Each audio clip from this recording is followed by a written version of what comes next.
السلام علیکم ورحمۃ اللہ وبرکاتہ۔ ناظرین حضرات، آپ نے پہلا کلمہ سے لے کے چھٹا کلمہ تک ترجمہ سماعت فرما لیا ایمان مجمل اور ایمان مفصل کے ساتھ۔ آج میں آپ کو مسجد کے اندر داخل ہونے کی دعا اور مسجد سے باہر نکلنے کی دعا اور اس کا ترجمہ سناؤں گا، آپ بغور سماعت فرمائیں۔ اعوذ باللہ من الشیطان الرجیم، پناہ مانگتا ہوں میں اللہ کی شیطان و مردود سے۔ بسم اللہ الرحمن الرحیم، اللہ کے نام سے شروع کرتا ہوں جو بڑا مہربان نہایت رحم والا ہے۔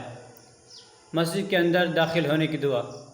اللہم افتح لی ابواب رحمتک، اے اللہ میرے لیے اپنی رحمت کے دروازے کھول دے۔ مسجد سے باہر نکلنے کی دعا۔ اللہم انی اسألک من فضلک، اے اللہ میں تجھ سے تیرے فضل کا سوال کرتا ہوں۔ اللہم اغفر لی ذنوبی وافتح لی ابواب فضلک، اے اللہ میرے گناہوں کو بخش دے اور اپنے فضل کے دروازے کھول دے۔ تو ناظرین حضرات، یہ تھی مسجد کے اندر داخل ہونے کی دعا اور مسجد سے باہر نکلنے کی دعا اور اس کا ترجمہ۔ آپ لوگ اسے یاد کر لیں۔ فقط والسلام، السلام علیکم ورحمۃ اللہ وبرکاتہ۔